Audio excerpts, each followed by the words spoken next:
시편 19편 1절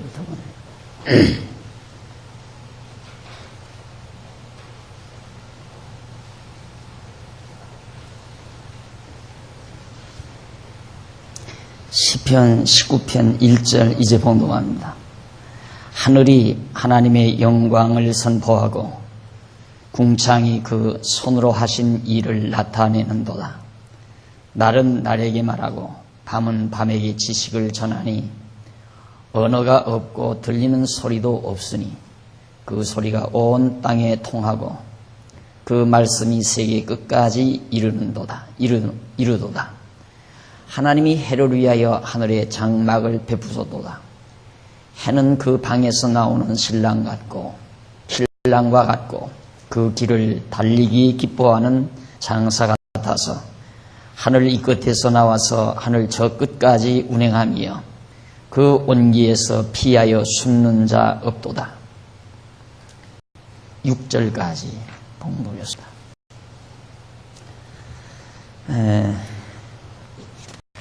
이제 우린 지금 하나님의 영광에 대한 계시라는 대목을 지금 살피는 중입니다. 즉 하나님께서 우리에게 은혜를 부시는 또 은혜의 궁극적인 목적이 뭔가에 대해서 이제 마무리를 짓고 또 이 책 주제가 말하고자 하는 결론을 정리하려고 하는 대목입니다. 하나님께서 은혜를 베푸시는 은혜의 궁극적인 목적은 우리 인간으로 하여금 하나님 영광에 대한 찬송, 우리 하나님 찬송케 해서 우리로 하여금 행복하게 하시려고 하나님이 찬송을 받으시려는 데 목적이 있는 게 아니고 찬송은 우리로 기쁨을 얻게 하려는 데 목적이다. 피조물이 기뻐하는 피조물로 하여금 기뻐하게 하시려는 것. 그리고 이제 궁극적인 것은 결국 하나님 영광에 대한 계시다. 하나님이 은혜로우시니까 그 은혜의 영광이 드러나는 것이다 라는 얘기입니다. 은혜의 궁극적인 목적은 하나님의 영광을 계시하는 것이다 라는 내용이죠. 그래서 지난번에 조금 말씀을 드렸는데 계속해서 이제 봉독해드린 시편 19편 1절로 6절은 참 유명한 시입니다. 장엄한 시죠. 그 시 내용 자체가 아주 장엄한 건데 다윗은 하나님의 영광 선포에 대해서 찬송을 합니다. 다윗은 그 다윗의 시편이라는 거, 다윗도 그러지, 시편도 그렇고 잠언도 그렇고 전도서, 아가서, 또 기서 이런 시서들이 모든 것들에 대한 목적을 잘 묘사하고 있는 대목이죠. 왜냐하면 찬양은 우리 인간 편에게, 하나님 편에서 우리 인간에게 찬양케 하시려는 것이 창조의 목적이니까 인간 편에서 목적이다. 하나님은 물론 당신의 능력 선포지만은 인간에게는 찬양케 하려는 것. 그러니까 결국 욥도 찬양이고 시편, 잠언, 전도, 아가 모두가 다 찬양이죠. 그래서 깊이 있는 신학들이 바로 이런 시서 속에 깊이 잠겨져 있습니다. 그런데 그 시편 중에 바로 19편 내용도 대단한 찬양이죠. 하늘이 하나님의 영광을 선포하고 궁창이 그 손으로 하신 일을 나타낸다고 했어요. 하늘이 하나님의 영광을 선포하고 궁창이, 궁창과 하늘은 같은 개념입니다. 음물과 아랫물 사이를 궁창이라 하고 그걸 하늘이라 한다 하지 않았어요. 시 속에서는 같은 내용을 다른 말로 묘사하는 경우가 많죠. 그러니까 하늘이나 궁창이나 같은 의미인데 하늘이 뭘 선포하는가? 하나님의 영광을 선포한다 그랬어요. 하늘이 하나님의 영광을 선포한다. 그러니까 이 웅장하고 광활무변한 이 하늘 공간, 궁창이 하나님의 그 웅대하신 능력의 영광도 또 그의 주권의 영광도 그 하늘 자체가 그렇게 우리에게 선포하고 있다. 그리고 그 궁창, 이 하늘, 이 광활무변한 이 궁창이 하나님의 손으로 한 일을 나타낸다, 계시한다 말이죠. 선포한다, 계시한다, 나타낸다 다 같은 말이에요. 같은 의미의 내용이지만 그것을 다른 말로 묘사한 것뿐이죠. 그러니까 나타낸다, 그리고 선포한다, 그리고 여기 보면 계시한다, 나타낸다, 선포한다, 계시한다. 계시한다는 거기 없지만은 결국 다 하나님 자신을 드러낸다, 그런 뜻입니다. 그러니까 결국 그냥 이 우주 자체가 하나님의 능력을 그냥 드러내고 있는데 인간이 그걸 못 보는 거죠. 우리가 미술관에 찾아가게 되면 미술품 밑에는 그 작가의 이름이 기록이 되어 있습니다. 작가의 이름만 봐가지고는 그 사람을 모르죠. 그러나 그가 그려놓은 미술품을 보게 되면 그 사람의 생각 세계를 짐작할 수 있고, 이 사람의 생각이 밝다, 이 사람은 상당히 강렬하다, 이 사람은 뭔가 혼란에 잠겨있다. 그걸 보고도 작가의 심정을 우리가 읽을 수 있잖아요. 그러니까 그림을 보고 작가를 우리가 알듯이 이 엄청난 피조 세계를 보고 하나님을 알아야 되는데 사람들이 그러지를 못하는 거죠. 시편 기자 다윗은 그걸 봤습니다. 와, 저 하늘이 하나님의 영광을 선포하고 있구나. 그러니까 다윗은 그냥 하늘만 쳐다봐도 찬양이 나오는 거죠. 하나님의 그 영광 앞에 찬양이. 그리고 그 궁창이 하나님의 손으로 하신 일, 어떻게 이렇게 신묘막측하게 이런 우주 궁창을 하나님이 만들었을까? 너무도 놀라운 거죠. 그래서 사실 다윗은 처음에는 이제 자기와의 약속, 하나님께서 언약대로 이루어준 것에 대해서 찬양을 해요. 그러다가 점점 그는 이제 피조 세계에 대한 이 광대한 세계에 대해서 아주 웅장한 찬양을 하나님께 돌리고 있는 겁니다. 그러니까 우리가 초보적으로는 물론 이 성경 이 성경에 기록된 말씀이 하나하나 이루어지고 그 말씀이 성취되어지는 일들을 통하여 하나님 전능하신 분이다, 이렇게 기본적으로 우리가 알게 되죠. 그러나 일단 단계에서 정리가 되고 나면 그 다음에는 나뭇가지 하나를 보고도, 그리고 숲속에 풀벌레 하나를 보고도, 그리고 이름 모를 꽃 한 포기를 보고도 그 하나님의 신묘막측한 솜씨를 우리가 보잖아요. 그래서 그거 볼 때마다 아름답다, 꽃이 아름답다고 하기 이전에 그 아름다운 꽃을 피어나게 하시는 하나님의 능력의 솜씨 앞에 감탄을 금할 수가 없는 거죠. 이제 그렇게 해져야 이제 진짜 그리스도인으로서의 시상을 지닌, 노래가 있는 그리스도인으로서 항상 노래를 간직하고 사는 풍요로운 삶을 살 수가 있는 거죠. 무엇을 보아도 신비롭고 어느 피조물을 보아도 감탄스럽고, 그러니까 항상 감동에 젖어 사는 그런 이제 정말 승화된 우리 그리스도인의 인격으로 가다듬어진다면 화낼 겨를이 없죠. 화나다가도 정말 직장에서 돌아오는 자녀들이나 또 학교에서 돌아오는 어린 자녀들의 반짝이는 눈동자만 봐도 신비롭잖아요. 와, 정말 하나님의 놀라운 솜씨, 그 신비로움에 다시 한번 감탄하게 되고, 정원에 피어있는 꽃 한 포기를 보고도 들가에 피어나는 이름 모를 한 싹들을 보고도 우리는 하나님의 은총을 찬양하는 그런 찬양의 삶이 바로 건전한 그리스도인의 삶이다. 그러니까 사실 성경을 배우고 성경을 읽고 깨달아가는 것은 기본적이에요. 일단 그걸 통해서 기본이 닦아진 다음에는 그 다음에는 성경 안 보고도 그냥 세상을 살아가면서 아침에 일어나서 창틈으로 새어 들어오는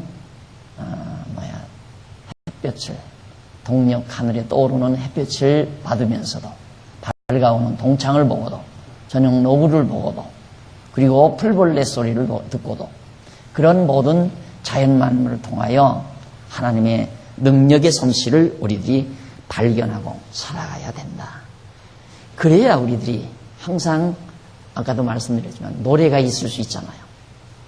늘 강조하지만 사람은 노래가 있어야 산다. 노래를 부를 수 있어야 산다. 그동안 며칠 동안이라도 대한민국을 노래 부를 수 있었기 때문에 이 백성들, 이 젊은이들이, 이 나라 젊은이들이 행복했던 것처럼 우리 하나님을 믿는 성도들의 가슴 속에 항상 그렇게 환호하고 부를 수 있는 노래만 있다면 행복할 거 아닙니까? 그걸 바로 자연 만물을 통해서 다윗이 지금 발견한 거란 말입니다. 그러면서 하는 말이 날은 날에게 말하고 밤은 밤에게 지식을 전한다 그래요. 날은 날에게 말한다. 날은 밝은 대낮은 서로 날이 날에게 하나님의 영광을 서로 말한다 이 말이죠.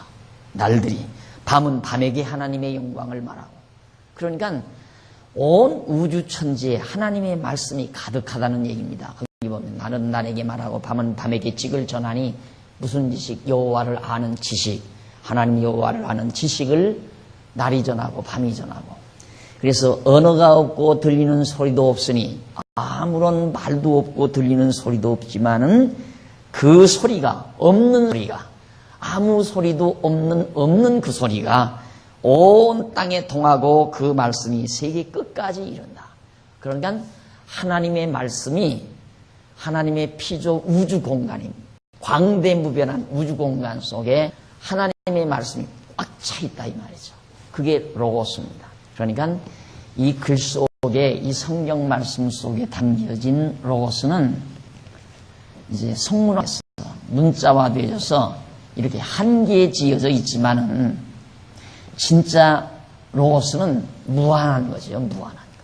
하나님의 이 무한대한 피조 세계에 하나님의 말씀이 가득 채워져 있다. 그 말씀을 듣고 사는 것이 바로 그리스도인들의 삶이고, 그 말씀을 듣고 살면 항상 하나님에 대한 찬양을 부르지 않을 수가 없다. 이것이 지금 다윗이 하나님 앞에 노래하고 있는 찬양입니다. 그러면서 하나님이 해를 위하여 하늘의 장막을 베푸셨도다. 해는 그 방에서 나오는 신랑과 같고, 이건 이제 시적으로 노래한 거예요. 태양이 하늘을, 이 하늘이라고, 이 궁창이라고 하는 것을 태양의 놀이터로 그렇게 이제 다윗이 상상을 하는 거죠. 그래서 하늘을 태양을 위해서 만들어 놨다. 해는 그 방에서 그 장막, 하늘, 휘장, 장막, 방에서 나오는 신랑과 같고, 그 길을 달리기 기뻐하는 장사 같아서 하늘 이 끝에서 나와서 하늘 저 끝까지 태양이 이렇게 운행한다. 시적인 노래입니다. 어떤 사람은 이걸 보고 이게 성경이 틀렸다 이거죠. 태양이 이쪽에서 저쪽으로 가는 게 아니라 지구가 돈다. 그것도 모르는 얘기예요. 바보. 이 태양계가 이 광대무변한 우주 공간에는요, 이게 이제 태양계라고 합시다. 태양계는 태양을 중심으로 해서 지구도 있고 달도 있고 뭐 천왕성, 해왕성 등등 별들이 이렇게 있어요. 이게 이제 태양을 중심으로 한 태양계죠. 이런 것들이 수없이 이렇게 있다 이 말입니다. 우주 공간에 수없이. 그러면 지구는 지구는 자전하면서 공전을 하는데 이 태양을 중심으로 돌잖아요. 그럼 태양은 그 자리에 가만히 있나? 천만의 말씀이죠. 태양도 자전과 공전을 하면서 이 태양계 전체를 안고 또 돌아가는 거예요. 그러니까 시편 기자가 태양이 하늘 이 끝에서 나와서 저 끝으로 간다 표현했어도 전혀 과학적으로, 우주과학적으로 틀린 말이 아니다.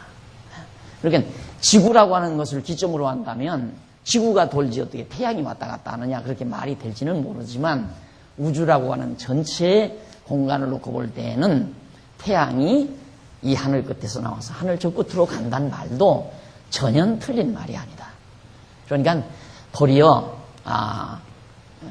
지구가 돌고 지구가 태양을 중심으로 해서 돈다. 이것은 지구라고 하는 작은 공간을 기점으로 해서 내가 생각할 때 그 말은 맞는 얘기예요. 그러나 이 광대무변한 우주 전체를 중심으로 해서 말한다면 말이 안 되는 얘기죠. 그것도 어리석은 말이라 이 말이에요. 태양도 이 태양이 태양계 전체를 안고 이 안에서 자기를 중심으로 해서 도는 것들을 안고 또 계속해서 돌아가고 있는 거니까. 그러니까 이런 복잡한 구조가 하나도 이게 걸리지 않고 사이사이로 이게 돌아가면서 결국 우주에 큰 변화가 없이 질서적인하게 움직인다고 하는 거예요. 이거 우리가 보이지는 않아도 상상은 할 수 있잖아요. 놀랍잖아요. 너무너무 놀랍잖아요. 그러니까 결국 이 우주라고 하는 건 하나님께서 조금만 뭐 하나 이 태양 하나만 살짝 옆으로 비켜놔도 우주가 파괴돼버리고 말이에요. 부딪혀가지고 서로 부딪혀가지고 다 파괴될 거 아니에요. 엄청난 이 우주 공간의 모든 천체들이. 그러니까 마지막 요한계시록에 보면 뭐 별들이 나뭇잎알이 떨어지고 별 3분의 1이 떨어지고 막 천지지변이 일어나고 태양이 빛을 잃고 달이 핏빛같이 되고 뭐 이런 내용들이 다 무슨 뭐 요술나라 얘기 같지만은 과학적으로 가능한 얘기들이라면 전부가 다. 하나님께서 이 별들 떨어지게 하는 거 간단하잖아요. 서로 부딪혀버리면 와로와로 다 떨어져 버리니까. 지난번에 나사에서 그랬습니까? 뭐 미국에서 지금 어느 천체 하나가 지구를 향해서 지금 손살같이 오는데 그걸 우주 공간에서 파괴시키지 아니하면 지구 어느 곳에 큰 파문이 일어나고 그것이 일어남으로 지구의 큰 지질의 변화, 기온의 변화, 모든 여건의 변화들이 생길 수 있다 해서 두려움을 가지고 그렇게 발표한 적도 있고 하는데 이 우주 공간이라는 게 대단한 거거든요. 그래서 다윗은 그렇게 해가 하늘 끝에서 나와서 하늘 끝으로 간다. 그런데 그렇게 가면서 내뿜는 그 온기, 뜨거운 열기 다 미친다 이 말이에요. 모든 곳에 그 뜨거운 열기가. 이것을 시편 기자가 노래한 겁니다. 이걸 노래한 이유는 아까도 말씀드렸지만 하나님의 영광을 선포하는 거죠. 하나님의 능력의 영광, 그 솜씨의 영광, 위대하심의 영광, 광대하심의 영광, 그 하나님의 영광을 이 모든 자연 만물이 선포한다는 의미에서 다윗이 그렇게 노래한 겁니다. 이 찬송의 내용은 하나님의 피조 세계에 가득하게 드러나고 있는 하나님의 영광을 노래하고 있는 거죠. 하나님이 지어놓으신 모든 만물 중에 어느 것 하나라도 하나님의 영광이 드러나고 있지 않는 것은 하나도 없다. 하나님의 영광이 드러나지 않는 건 피조 세계에 아무것도 없다. 다 있다 이 말이죠. 큰 동물도 신비롭지만은 아주 눈에 넣어도 안 아플 만한 작은 그 벌레 있잖아요. 풀밭에 가면 아주 조그만 벌레. 거기에 야물야물 기어다니는 거 보면 야 진짜 하나님 세심하잖아요. 진짜 자상하시고 그 하나님께서 일일이 그걸 만드시고 주관하시지 않는다면 어떻게 그 눈에 넣어도 안 아플 만한 작은 것들이 그렇게 다 발 모양 다 있고 입 모양 다 있고 다 갖추어서 발이 움직여서 기어다니고 흠뻑 찾아다니고 냄새 맡고 그것들이 보고 느끼고 대단하잖아요. 우리는 큰 것만이 아니라 작은 것에 이르기까지. 그러니까 이제 성경을 이 정도 여러분들이 수요일 날까지 나오셔서 신학을 공부할 정도 되시면 이제는 다윗처럼 시인이 있어야 돼요. 다윗처럼 시인이 되셔야 정상이에요. 시인이 된다는 것이 뭐 시집을 써야만이 시인이 아니라 늘 감탄할 줄 알면 시인이에요. 감탄할 줄 알면. 바다의 파도를 보고도 감탄하고, 바다의 갈매기를 보고도 감탄하고, 풀잎파리를 보고도 감탄하고, 이름 모를 꽃잎을 보고도 감탄하고, 풀벌레를 보고도 감탄하고, 모든 걸 감탄할 줄 알면 시인입니다. 그 감탄 속에는 하나님에 대한 찬양이 담겨져 있는. 자연히 우리는 그 감탄 속에 하나님 찬양이 들어가는 거 아니에요. 와, 하나님의 솜씨, 하나님의 능력, 바로 그것이 우리의 생활 속에서 전혀 떠나면 안 된다. 항상 그게 우리의 가슴을 적시어주는 그런 삶을 살아갈 때 정말 다윗처럼 시인으로서 하나님 찬양하고 사는 자가 된다. 그래서 비록 아주 작은 세기운이라 할지라도 그거 역시 하나님의 치밀하신 능력의 영광을 나타내주고 있는 것이다. 이게 따지고 보면 모든 아무리 큰 거라도 보이지 않는 것으로부터 보이는 것으로 시작을 해서 그것이 점점 자라서 큰 생명체가 되는 거죠. 그러니까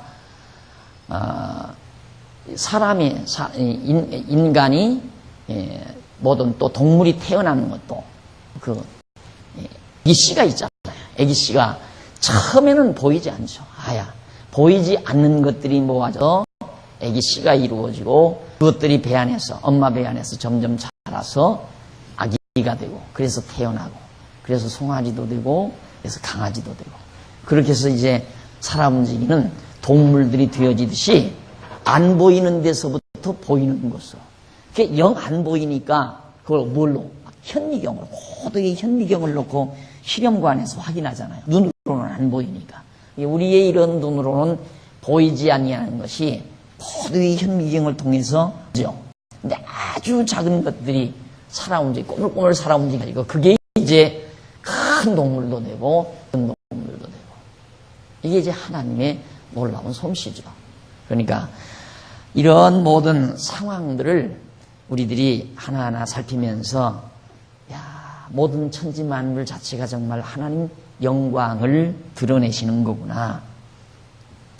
바울은 뭐라고 얘기했느냐면 159페이지 바울은 하나님께서 인간에게 자신을 알 수 있도록 보여주신 것에 대하여 언급을 해요. 하나님께서 하나님 자신을 인간이 알 수 있도록 보여준 것이 있는데 창세로부터 그 보이지 아니한 것들, 인간의 눈으로 안 보이는, 보이지 않는 것들. 그런데 아주 정말 초보적인 사람들은 아주 정말 너무 저질에 속한 사람들은 어떻게 생각하는? 내 눈으로 보여야 있다고 생각하는 거. 그게 얼마나 어리석은 사람이에요. 그게 과학의 출발이에요. 그러니까 과학은 어리석음으로부터 출발한 거거든요. 왜? 뭐냐면 과학이란 인간이 확인할 수 있는 거야 하니까. 그래서 인간이 확인할 수 있는 건 내 눈으로 보아서 있으면 있는 거고 보이면 안 보이면 없다고 생각한 거예요. 그러니까 인간이 너무 빈약하니까 그래서 현미경을 만들고 만원경을 만들잖아요. 멀어도 안 보이고 너무 작아도 안 보이니까 작은 것 보이기 위해서는 현미경을 만들었고 먼 데 있는 걸 보기 위해서는 만원경을 만들었단 말입니다. 그러니까 만원경과 현미경으로 보이는 것에 의해서 이제 연구해 가는 거예요. 그거에 의해서 이제 실험하게 되고 그거에 의해서 모든 공식을 만들어내게 되고 그게 얼마나 미련한 출발입니까? 이제도 방금 말씀드렸지만은 인간이나 모든 동물의 생물체들이 보이지 아니하는 것으로부터 출발을 해서 보이는 것으로 자라나게 되는 거란 말이죠. 그러니까 과학이 제대로 하려면은 보이지 않는 것, 현미경으로도 보이지 않는 것으로부터 출발이 돼야 되는데 과학적 방법이란 그게 불가능해요. 과학이란 눈으로 확인을 해서 서로 비교하고 또 서로 실험해가지고 거기에서 나타나는 결과로 이제 막 판단을 해가는 것이 과학 방법이니까 어리석은 방법이죠. 가장 미련하고 어리석은 방법이 과학 방법이란 말입니다. 그런데 거기 대단한 기준이나 되는 것처럼 현대 지성인들이 거기에 매달려 있으니까 얼마나 어리석은가. 그래서 사실 관념은 보이지 않는 생각세계 아니에요. 그래서 관념세계 무시해버리고 경험세계, 이 과학, 자연과학으로 시달은 현대인들은 결국 지성인인 것 같지만, 지식을 추구하는 것 같지만 도리어 무식한 결과를 나놓고 말았다 하는 걸 알 수 있습니다. 그래서 이 사도 바울은 창세로부터 그 보이지 아니하는 것들, 안 보이는 것이 있어요. 내가 만질 수 없는 것이 있다 이 말이에요. 내가 촉감할 수 없는 것이 존재한다 이 말이에요. 내가 눈으로 볼 수 없는 것도 있는 거고. 그래서 보이지 않는 것들, 곧 그게 무엇이냐면 영원하신 능력과 신성이라 이 말이죠. 영원한 능력과 하나님의 능력과 하나님의 신성은 눈으로 볼 수도 없고 만질 수도 없는 거예요. 그게. 그런데 그것이 그 만드신 만물이 분명히 보여 알게 됐다. 하나님의 능력과 하나님의 신성이 창조로 인해서 보이지 아니하는 것이 보이는 것으로 만들어짐으로 하나님의 영광이 드러나게 됐다. 그래 만물에 분명히 보여 우리가 알게 되었나니 그러므로 저희가 예치 못할지니라. 하나님을 알되 하나님으로 영화롭게도 아니하고 감사치도 아니하고. 그러니까 어떤 사람들은 그래요. 우리나라에 복음이 들어온 때가 한 100년 전이다. 100년 이전 사람들은 어떻게 됐느냐. 그러니까 어떤 목사가 이제 가만히 보니까 억울하잖아요. 그 사람들은 복음을 못 들어서 예수를 못 믿었는데 그 사람들 욕한다고 하기가 그거 하나님도 뭐하지 않습니까? 그러면 할 말이 없잖아요. 그러니까 그때 사람들은 양심으로 구원을 얻었을 거라고. 예수 안 믿었어도 양심적으로 잘 살았으면 구원을 얻었을 거라고. 이런 얘기를 하거든요. 근데 필요 없는 얘기예요. 우리가 성경 안 배워도 하나님을 알게 돼 있다 이 말이죠. 성경을 안 배워도 하나님을 아는 것으로 가득 채워진 것. 밤하늘의 별 하나만 보고도 하나님을 알아야 된다. 알게끔 돼 있다. 풀숲에 기어다니는 이름 모를 풀벌레 하나를 보고도 하나님을 알 수밖에 없게끔 돼 있다 이 말이에요. 성경이 말하는 바가.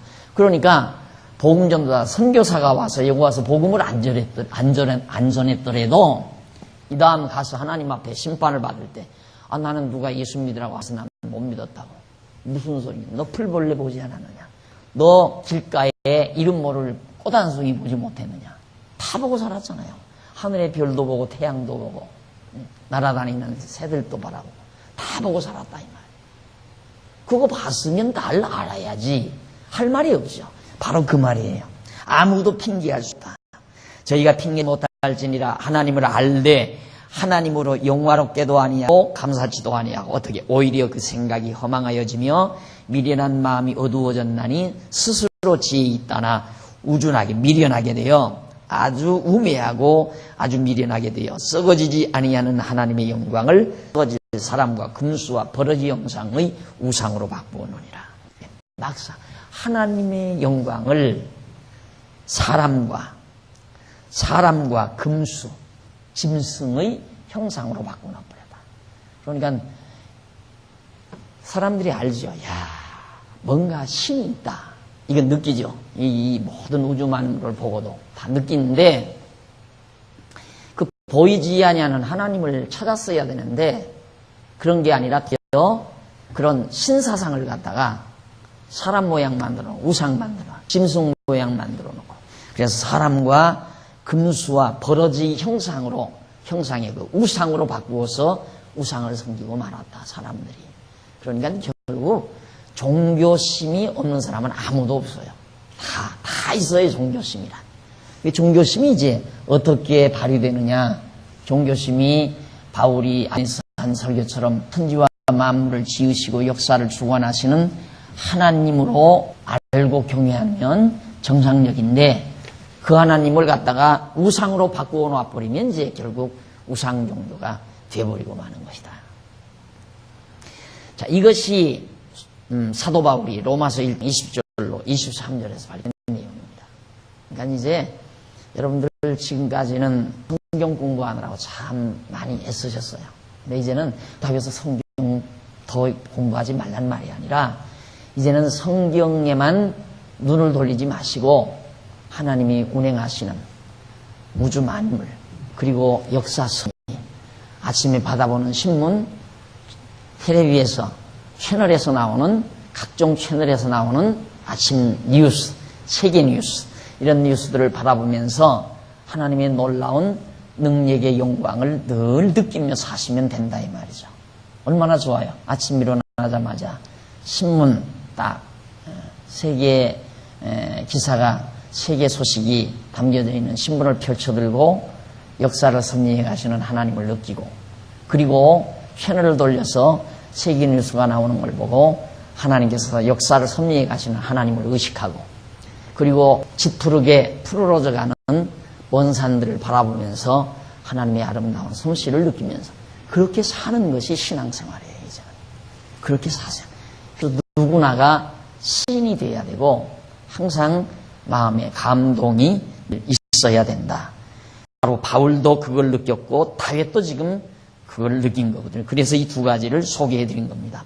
이 내용은 하나님께서 피조 세계에 하나님 자신의 능력과 신성의 영광을 계시하셨으나 인간이 타락해서 하나님의 영광을 보지 못한다는 말입니다. 타락했기 때문에 보지 못하는 거예요. 본다고 하는 것은 이제 타락성이 많이 사라진다는 얘기거든요. 여러분들이 그렇게 보여야 된다.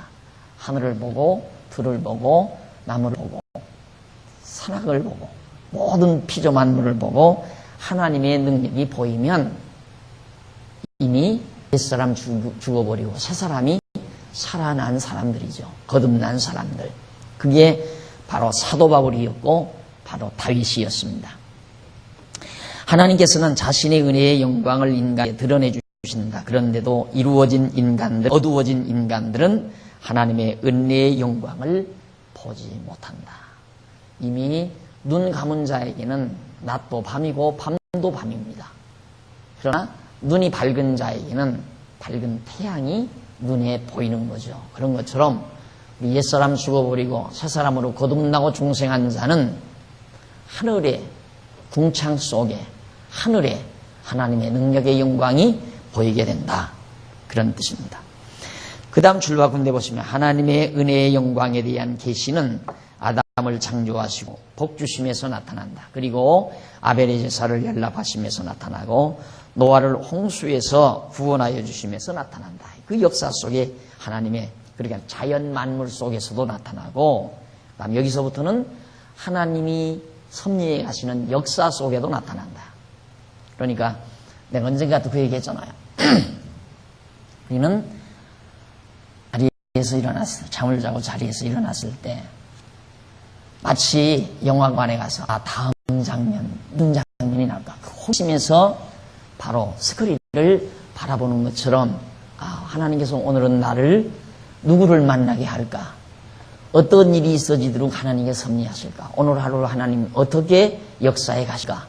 그 흥분 가슴을 안고 하루를 시작할 수 있다면 얼마나 좋겠어요. 아침에 자리에서 일어나가지고 무거워가지고 짜증스러워. 또 오늘 하루를 어떻게 직장에 가서 시달려야 되나? 또 오늘 하루를 어떻게 지겹게 보내야 되나? 이건 타락한 속성이 하는 거죠. 타락한 속성. 그러나 거듭나고 중생한 자, 속사람이 성숙한 자에게는 하루를 흥분 속에서 시작돼야 된다. 기대감 속에서 하나님께서 오늘 하루를 어떻게 섭리해 갈 것인가. 내 개인 생활도 물론이구만.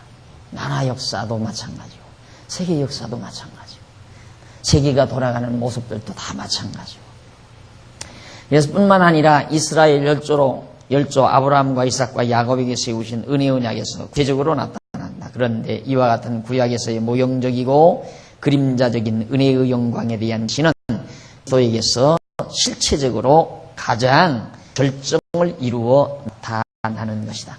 하나님의 은혜의 영광이 그리스도 사건을 통해서 정말 가장 강렬하게 드러나셨다. 예수 그리스도는 하나님의 은혜의 영광의 최고의 계시이다. 은혜의 영광의 최고의 계시. 그러니까 내가 지난번에도 말씀드렸죠. 십자가 사건이라는 것은, 이 십자가 사건은 어떤 효능이 아니다. 효능이 아니고 계시다 이 말이에요. 계시. 즉 하나님의 은혜를 알게 하기 위한, 하나님의 은혜를 드러낸 계시지, 십자가에 매달려서 피를 흘림으로 그 사건의 어떤 효능에 의해서 우리 죄가 용서되는 게 아니다. 이미 우리 죄는 창세전에 다 용서하기로 다 이미 작정 다 돼 있는 거예요. 이 십자가가 없어도 막말로 이해하기 쉽게 말하는 거예요. 또 이 말 또 누가 가지고 박 목사는 뭐 십자가 필요 없다고 그러더라. 죄 용서 안 받는데. 그럼 당장 날들의 이단이라고 그러죠. 지금 무슨 말인가 여러분들은 아실 거예요. 십자가는 효능이 아니라 계시다. 하나님의 은혜를 가장 강렬하게 드러낸 계시의 영광이다 이 말이에요. 영광의 계시, 은혜의 영광의 계시. 그래서 우리는 십자가 사건을 통하여 하나님의 은혜의 풍성함을 알게 되잖아요. 그리스도 육체로 오심은 인간의 죄를 대신 짊어지시고 오셨기 때문에 은혜이고, 그의 죽으심은 인간의 죽음을 대신하신 것이기 때문에 은혜이며, 그의 부활하심은 인간의 의롭다 하심을 위함이기 때문에 은혜이다. 그리고 그의 승천은 영원한 속죄를 이루시기 위하심이기 때문에 은혜이다. 그러므로 세상에 오신 예수 그리스도는 하나님의 은혜의 영광을 드러내시는 최고의 계시다. 효능이 아니라 계시다 그 말이에요. 하나님께서 세상을 창조하시고 심판하시기까지 피조 인간에게 베풀어 주신 은혜 가운데 예수 그리스도의 대속 사건만큼 큰 은혜의 역사는 없다. 가장 큰 은혜의 역사죠. 거듭 말씀드리지만 저건 이게 은혜가 아니라 은혜를 보여준 것이다. 은혜, 하나님의 영원하신 그 은혜를 드러내 보여주신 것이다.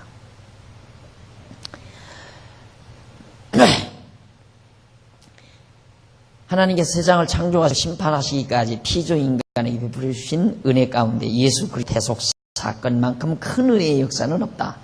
이 같은 놀라운 하나님의 은혜의 영광을 나타내는 계시 사건에 대해서 구약 성경 모두가 이해해주고 있고 신약 성경 모두가 확증해주고 있는 것이다. 이 그 십자가 사건을 구약에서 예언하고 있고 신약에서는 그걸 증거해주고 있다. 그래서 그 은혜의 영광을 드러내신 것이다 이 말이죠. 줄라본데 보시면 하나님께서 명하신 율법, 인간이 범한 죄는 예수 그리스도의 은혜의 역사, 곧 대속의 죽으심을 준비하는 과정에서 필요한 것들이었다. 이제 정리되죠. 율법과 인간 죄, 율법과 죄, 그리고 은혜. 지금 이 책이 그거 아니에요? 그럼 율법과 인간의 죄는 뭐냐, 범죄는? 그건 예수 그리스도의 은혜의 역사, 저 은혜의 역사, 곧 대속의 죽으심을 준비하는 과정에서 필요한 것들이었다.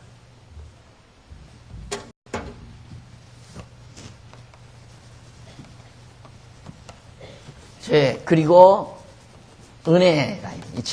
이 책의 주제가. 그 율법과 죄는 뭐냐? 은혜를 드러내시기 위한, 은혜를 계시하시기 위한 하나의 과정적 조건들이었다 이 말이죠. 그 과정적으로 필요했던 하나의 조건들이었다. 율법이 있어야 죄가 되고, 죄가 있어야 예수가 와서 십자가에 죽게 되잖아요. 죄 없는데 예수가 뭐하러 죽어요? 안 그래요? 그러니까 이 은혜를 계시하기 위해서 율법과 죄라는 것이 필요했었다 그 말이에요. 자, 이렇게 되면 이제 율법과 죄의 성질을 정확하게 여러분들이 아시게 되셨으리라고 생각합니다. 또 거기서 나옵니다. 율법과 죄는 하나님의 은혜의 영광을 계시하는 데 필요하게 사용된 것들이라는 뜻이다. 하나님께서 은혜를 계시하는데 뭐가 필요한가? 율법과 죄가 필요하다 그 말이에요. 은혜를 계시하는데. 그래서 율법과 죄를 이 땅에 있게 만드신 것이다. 하나님께서. 그러니까 인간이 율법을 범하고 죄인이 되었기 때문에 은혜로 구원하시려고 예수 그리스도께서 오신 것이 아니라 다시 그 말 틀린 게 아니잖아요. 보편적으로 말하면 율법을 범하고 인간이 율법을 범하고 죄인 되기 때문에 은혜로 구원하시려고 예수님이 오셔서 십자가를 졌다. 맞잖아요. 근데 그게 아니다 이 말이에요. 그게 맞는 얘기가 아니다. 그럼 뭐냐? 하나님의 은혜의 영광을 계시하시기 위해서 이 계시를 위해서 무슨 계시? 은혜의 영광을 계시하기 위해서 율법과 죄가 필요했었다. 율법을 주고 죄인 되게 했다 그 말이에요. 은혜를 계시하기 위해서. 율법을 범하고 죄인이 됐기 때문에 예수님께서 우리를 죄에서 구속해 준 것이 아니다 이 말이에요. 그런 논법이 아니다. 하나님께서 은혜의 영광을 계시해 주시려고 이게 목적이에요.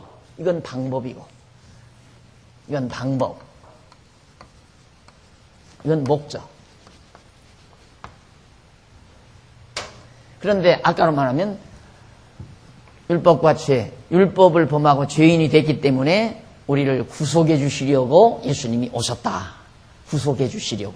그래서 이제 구원을 자꾸만 목적으로 정하는 거죠. 우리는 구원이 목적이 아니라 하나님의 영광, 은혜의 영광을 계시하는 게 목적이고 은혜의 영광을 드러내는 게 목적이고 전통신학은 우리 인간을 구원해 주는 것이 목적이고 얼마나 달라요? 전혀 다르잖아요. 그러니까 인간을 구원해 주는 걸 목적으로 하면 그게 인본주의 신학이에요. 그래서 인간을 본위로 하니까 인본주의 신학 아니에요. 우리가 말하는 것이 진짜 신본주의 신학이고 왜? 하나님의 은혜의 영광을 드러내는 것을 목적으로 하니까 이게 이제 진짜 신본주의 신학이에요. 거기에서 완전한 차별화를 우리가 발견할 수가 있습니다. 자, 그 다음 한마디로 말해서 율법이나 죄는 하나님의 은혜의 계시 도구이다. 하나님의 은혜를 계시하기 위한 도구에 불과하다. 율법과 죄라는 것은. 그러니까 저거 없으면 안 되잖아요. 율법도 있어야 되고 죄라는 것도 있어야 돼요. 율법 없이는 죄가 또 없으니까. 죄가 존재할 수 없으니까. 죄가 존재하기 위해서는 율법이 있어야 돼요. 그 죄가 존재해야 은혜라는 게 성립이 되니까. 우리 인간은 상대적이잖아요. 그냥 은혜를 몰라요. 다시 말해서 거듭 또 한 번 예를 들지만 탕자가 그냥 아버지 밑에서 사는 건 그건 은혜가 아니에요. 당연한 거예요. 아버지가 자식 위해서 다 해주는 거 당연한 거 아니에요. 그냥 당연한 거. 그걸 은혜로 생각하는 사람이 없잖아요. 그래 탕자가 나가서 다 탕진하고 타락해가지고 돌아와서야 이게 하나님 아버지의 사랑이라고 하는 걸 깨닫게 되는 거죠. 그러니까 어차피 하나님의 사랑이지만 인간은 이런 타락 과정을 겪지 아니하면 은혜를 은혜로 모른다. 그런 얘기입니다. 그래서 하나님께서는 그렇게 깨닫게 하기 위한 한 도구가 율법이요 죄라는 것이다. 자, 그러면 이제 사람들이 어떻게 생각해요? 여기까지 가면 그럼 뭐 죄 별것 아니로구나. 죄라는 게 별거 아니로구나. 이렇게 해서 죄를 무서워하지 않는 그런 경향이 있을 걸 사람들이 걱정을 해요. 그것도 사람 그 걱정도 팔자예요. 그런 걱정도. 저렇게 해서 은혜를 깨달은 자는 제가 늘 강조하지만 은혜를 깨달은 자는 당연히 여기에서 감동이라는 게 오잖아요. 감동은 항상 마음의 평강과 행복감이죠. 이런 자의 마음이 사악할 수가 없죠. 죄라고 하는 것은 마음이 악해야 되거든요. 사악해야. 아름다운 마음 속에 무슨 죄가 깃들여요. 안 그래요? 아름다운 마음 속에, 고운 마음 속에 무슨 악성이 자리 잡느냐 이 말이에요. 그러니까 사람들은 이렇게 얘기하면 은혜만을 자꾸 강조하면 사람들이 죄를 많이 짓는다 이거예요. 무식해서 그런 소리예요. 절대 그거 아니에요. 절대로. 여러분들이 자녀들을 길러봐도 그러죠. 자녀들은 막 무섭게 받아야 한다. 회초리 항상 옛 어른들, 유교문화권에서 이 가정을 다스려가는 옛 어른들은 아예 장롱 위에 회초리를 그냥 얹어놓는 게 아니라 회초리 잡을 수 있는 자리가 밖으로 이렇게 보이게 한 다발 갖다 놓고 앉아들 기르잖아요. 딱 보이게. 말 안 들으면 손가락으로 가리잖아요. 그리고 눈만 부릅뜨면 이제 발발발발 떨고 그러면서 크죠, 아이들이. 그렇게 키워야 아이들이 빗나가지 않는다. 이렇게 얘기한다 이거예요. 그러나 그건 완전히 빗나가지 않도록 힘으로 장악한 거예요. 물리적인 힘으로. 빗나가면 두들겨 패고 그러니까 안 나가는 거지. 그런 속에서 큰 아이들은 항상 부모가 일찍 돌아가시면 문제가 되어버리고 마는 거예요. 부모가 일찍 돌아가시면. 그러나 자녀들을 정말 사랑으로 항상 마음이 평안하고 기쁨이 있게 자녀들을 그렇게 길러놓으면 마음이 이쁘게 크잖아요, 아이들이. 자녀들의 마음속에 사악한 마음이 들어갈 수가 없다 이 말이죠. 남 미워하고 남 증오하고 남 해고자 하고자 하는 그런 악한 마음을 가지려고 하지를 않죠. 그거에 바로. 그러니까 우리가 지금 율법과 죄 그리고 은혜에서 은혜만을 강조하면 사람들이 타락한다. 죄를 많이 짓는다. 이런 생각은 매우 잘못된 생각입니다. 몰라서 하는 얘기죠. 가장 적극적으로 죄를 피하게 하는 방법이 은혜의 감동 속에서 살게 하는 것이다. 이제는 더 이상 여기 조금 더 그러므로 제일 위에 201페이지 제일 위에 그러므로 율법에 의한 인간의 죄 때문에 하나님의 은혜가 필요한 것이 아니라 그 말이죠. 율법에 의한 죄 때문에 하나님의 은혜가 필요한 것이 아니라 하나님의 은혜를 계시하기 위해서 율법에 의한 인간의 죄가 필요한 것이다. 죄가 필요하다 이 말이에요. 우리 인간이 한번 죄인이 될 필요성이 있다. 왜? 하나님의 은혜를 깨닫기 위해서. 그 말이에요. 알고 보면 율법은 죄되게 하고 죄는 은혜되게 하여 오직 하나님의 은혜의 영광만 나타나게 되는 것이다. 이제는 더 이상의 논의가 필요 없겠다. 이제는 끝났어요. 이제 모든 의문이 끝났다. 이제는 더 이상 의문 나는 게 없잖아요. 여기에서 논의를 계속한다는 것은 어리석은 일이다. 왜냐하면 이제 의문이 하나 있다면 하나님께서 은혜의 영광을 왜 드러내시는 것일까? 그 의문 하나가 있을 수 있죠. 질문을 한다면. 그럼 하나님은 왜 은혜를 자꾸 영광을 드러내느냐?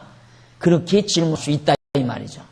라는 의문밖에는 있을 수가 없죠. 의문이 하나 있다면 그럼 하나님은 뭐 때문에 그 은혜의 영광을 자꾸 드러내는 것일까? 그 의문은 하나 가질 수가 있다 이거예요. 그런데 거기에 대해서 이 의문은 하나님의 존재와 관계된 것으로서 하나님은 왜 존재하시는가라는 의문이나 하등 다를 바 없는 것이기 때문이다. 하나님은 왜 존재하느냐? 그 질문이나 똑같은 거예요. 하나님은 왜 은혜의 영광을 드러내느냐? 그 질문은 하나님은 왜 존재하느냐? 그렇게 질문하는 거나 똑같은 질문이다 이거예요. 그러니까 그런 질문이 안 되는 거죠. 영원 자존하신 하나님을 왜 존재하느냐라고 묻는다면 그건 말이 안 되는 거라 이 말이에요. 뭔 얘기냐면 하나님은 그런 영광을 가지신 하나님이 존재하니까 그 영광이 드러나는 거다. 하나님이 존재하시니까 이 영광이 지금 다 드러나고 있다. 하나님이 존재하시니까 우주가 운행되고 있다. 하나님이 존재하시니까 지금 내 건강이 유지된다. 하나님이 존재하시니까 길거리에 풀들이 자라고 있다. 들판에. 바로 이런 것들이죠. 다 자라는 풀들이 하나님의 영광을 드러내잖아요. 그러니까 그건 하나님의 존재와 관계된 것들이기 때문에 그건 질문에서는 질문이 되지 않는 것이다. 그 말이에요.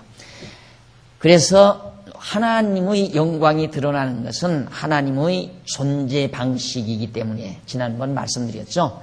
하나님의 영광이 드러나시는 것. 하나님은 어떤 방식으로 존재하시느냐. 여러 가지 방식, 우리 모든 존재하는 것들은 여러 가지 방식이 있잖아요. 모양, 위치, 물체, 이런 여러 가지. 말랑말랑한 거냐, 고체냐, 액체냐, 이런 여러 가지 방식이 있는데, 하나님은 어떻게 존재하시느냐? 존재 방식이 뭐냐? 영광 드러나는 것. 그게 하나님의 존재 방식이다. 하나님이 불을 켜니까 환하게 빛이 나타나잖아요. 불빛이 불을 밝혀 놓으니까 전기불이 전기가 들어오니까 밝게 드러나잖아요.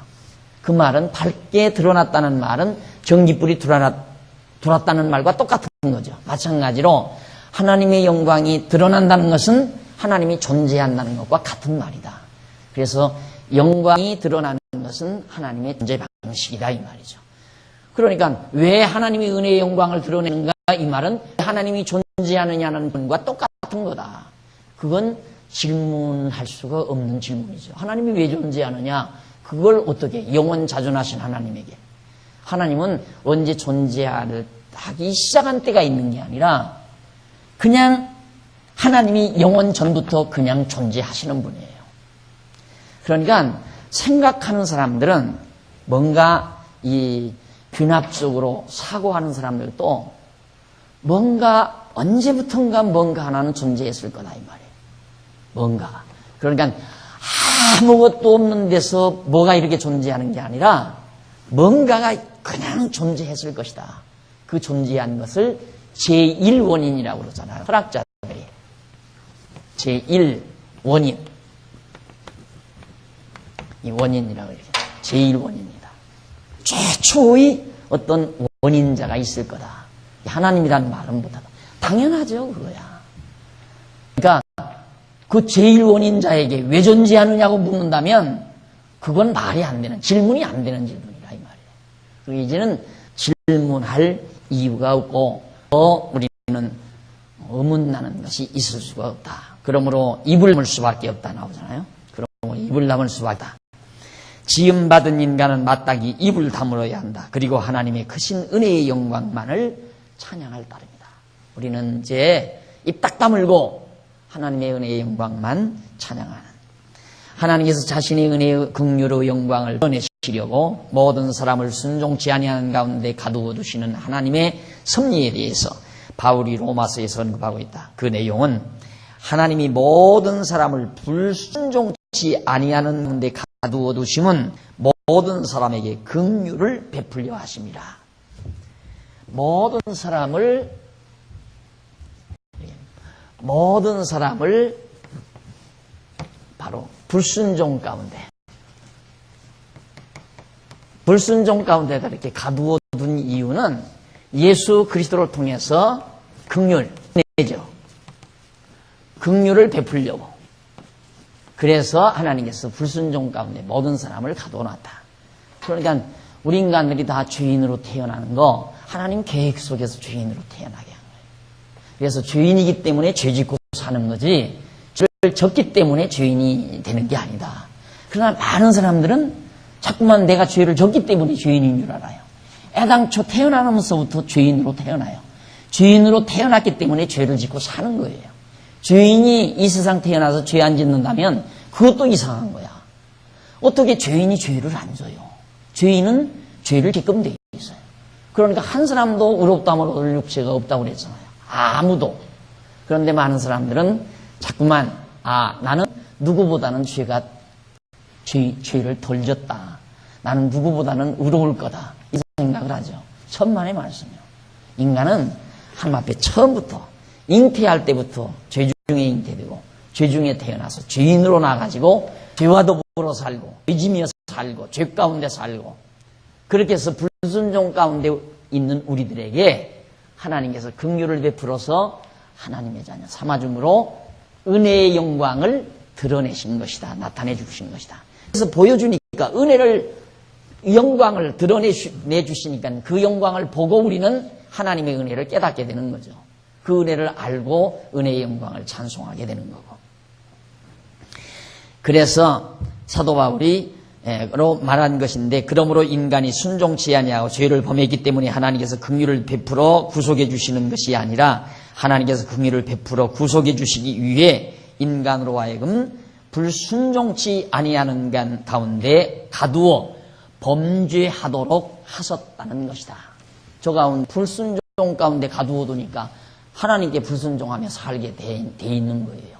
불순종 가운데 가둬놨는데 어떻게 순종하고 살아요? 안 그래요? 그래서 인간은 당연히 죄인으로 태어나서 죄 짓고 사는 게 인간이고 그런 죄인들을 하나님께서 은혜로 긍휼을 베풀어 자녀 삼아줌으로 하나님의 은혜의 영광을 드러내 보여주신 것이다.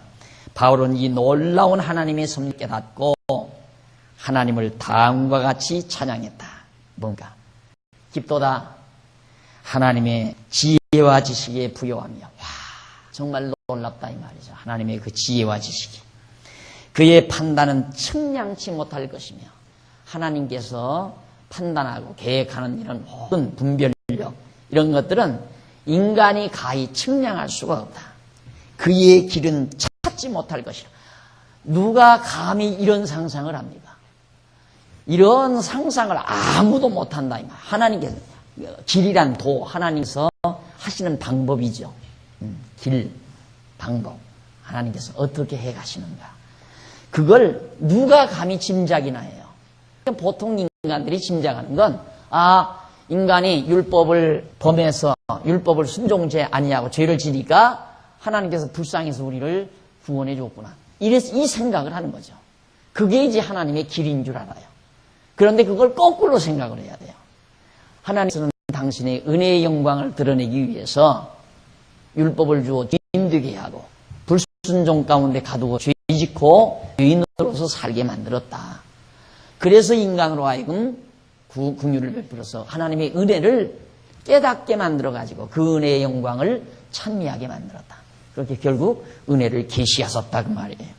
그래서 누가 주의 마음을 알았느냐. 길도 몰랐지만 주님의 그 마음, 계획, 내가 이렇게 해야 되겠다 하는 그 지혜로운 마음, 그걸 누가 감히 짐작을 해요. 아무도 모른다 이 말이죠.